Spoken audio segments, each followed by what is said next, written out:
নমস্কার, মনির কিচেনে সবাইকে স্বাগত। আজ আমি বানাবো পটলের ভর্তা।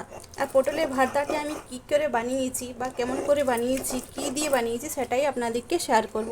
আর এটা কিন্তু ভাতে একদম খুব সুন্দর খেতে হয়। আমি পটল 4 থেকে 5টা নিয়ে নিয়েছি। এই দেখুন, এবার এটাকে আমি কেটে দেখাবো কী করে কাটছি। এরকম করে একটু ছিলে নেবো এর স্কিনগুলা।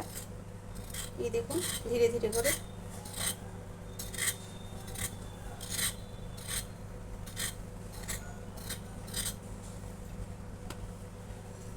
এই দিকে একটু কাট লাগিয়ে দেবো।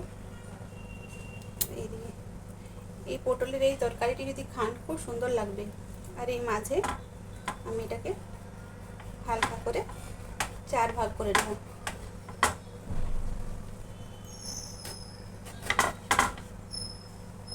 এই দেখুন,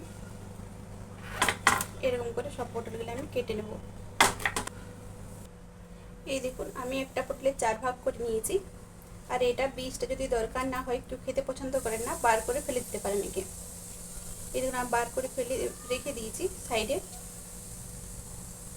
যেগুলা বড় বড় আছে বীজগুলা, সেগুলো আমি বার করে নিয়েছি। আর এটা বন্ধুরা খুব সুন্দর খেতে হয়, আর আপনারাও একবার বানিয়ে ট্রাই করবেন। এই দেখুন, হয়ে গেছে আমার সব বার করা। চলুন এরপরে আমি কড়াইটা বসিয়ে দিই।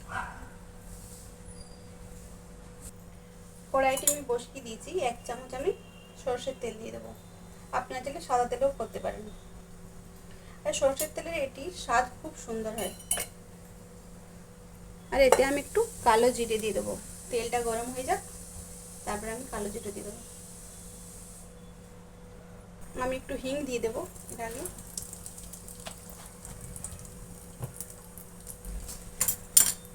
একটু কালো জিরে দেবো, হালকা একটু দেবো। আর এমনি গোটা জিরেও দিতে পারেন যদি পছন্দ করেন। তো আমি কাটা হওয়া এগুলা পটলগুলি দিয়ে দেবো এর সাথে। এরপরে দেবো 2টো লঙ্কা। আপনারা চাইলে বেশিও দিতে পারেন। আর এরপরে দেবো আমি 6 থেকে 7টা রসুন কোয়া। এবার এটাকে আমি নেড়ে দেবো।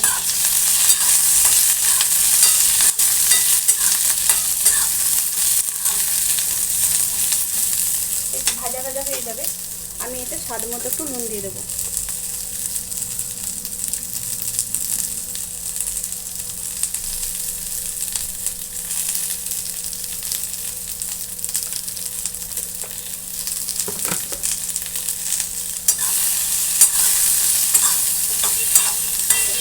ভাজা আমার হয়ে এসেছে।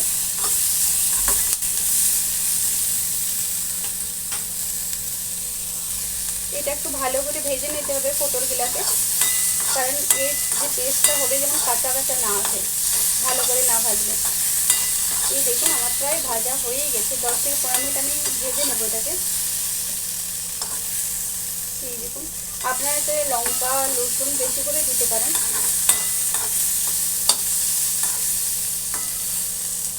দেখুন, ভাজা আমার হয়ে এসেছে। আমার কিন্তু ভাজা কমপ্লিট হয়ে গেছে। এই দেখুন,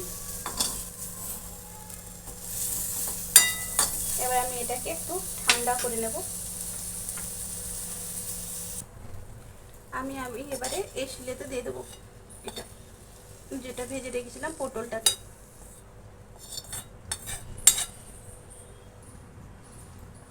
এটাকে আমি এবারে বেটে নেব। এই দেখুন, একটু একটু করে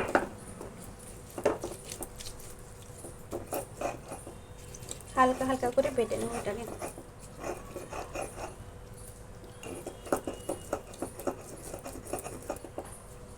এই পটলের ভাজাটা কিন্তু খেতে খুব সুন্দর হয়।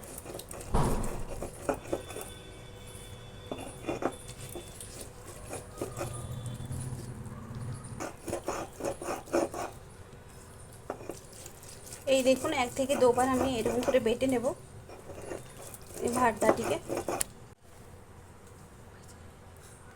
আমি এতে একটু পেঁয়াজ আর সর্ষের তেল 1 চামচ দিয়ে দেবো। রেডি আমার পটলের ভর্তা। এই দেখুন হয়ে গেছে পটলের ভর্তা। প্লিজ যদি ভালো লাগে তো সাবস্ক্রাইব করুন।